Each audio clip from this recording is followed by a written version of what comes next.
Please join me in welcoming on stage our host for this panel. She is the business news anchor at the SABC, Ms. Nastasia Aronson.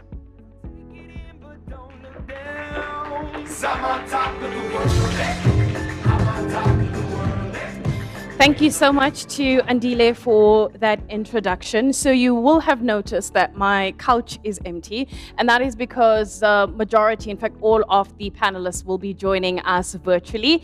And he did mention, of course, we're going to be talking about the international dimension to ESG and the impact on capital. And because also we're quite limited on time, what I'm also going to be doing is monitoring your questions that are coming through the platform and incorporating them in my discussions. To start us off, we have Monique Matthys-Graff. She is the head of Sustainability Solutions and Senior Director for Investments at Willis Tower Watson. And we also have Andrew Johnston. He is the CEO of Climate Fund Managers and CEO of Sanlam InfraWorks. Then joined by Sandra Myberg, who is the CEO of Fern Impact Partners. And of course, they would then have David Asikoff, who is the Executive Director for SEMA at JP Morgan. So that is my panelists, ladies and gentlemen. So we're going to start off with a little bit of the scene setter. So, I mean, ESG, as we have been told, especially by the keynote and what we're picking up from that barometer, is that it's becoming a global phenomenon.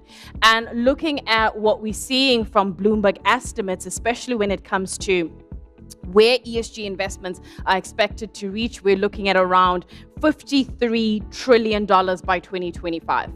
And then that brings in the conversation that, well, if that's half the world's institutional assets, where does it leave emerging markets, given that we have a scenario where global investors are screening out emerging market issuers on various criteria, corruption perception being one of them, press freedom being the other, and I think Stuart alluded to in that conversation. When we look at this transition, this conversation from divestment to engagement in ESG, what do you see as the one challenge and what do you see as the opportunity?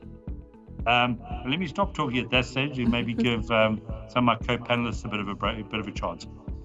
All right. So, and we'll come back to certain aspects of that you just mentioned there in a short bit, especially that tension between the E and the S. Monique, let me, pose the same question to you. The transition when we look at from divestment to engagement within ESG, what are you perceiving to be the opportunity and what are you perceiving to be the challenge? Thank you, and a big hello to everyone. It's been amazing just to hear the insights on the barometer, the work that Sanlam is doing. David, let's come to you here because Andrew touched a little bit on the perception around emerging markets, but let's unpack this in terms of the barriers in ESG investing in emerging markets. How are you seeing it? Well, I think for me there are really two critical factors here in this ESG debate. Specifically around emerging markets and the investing angle. However, what I want to do, because we've got less than 5 minutes, I want to fast track this conversation a little bit and look at, perhaps David, you can come in here. How do South African issuers then attract, global investors on the grounds of additionality versus the status quo of ESG features? Well, ladies and gentlemen, that was my panel, and you were hearing there the voice of Sandra Myberg, who is the CEO of Fern Impact Partners. And just before that, you heard Monique Matthys-Graff. She's the head of Sustainability Solutions and Senior Director of Investments at Willis Tower Watson. And the two gentlemen there, we had David Asikoff, who is the Executive Director for SEMA and Equity Strategist for SEMA Equity Research within JP Morgan.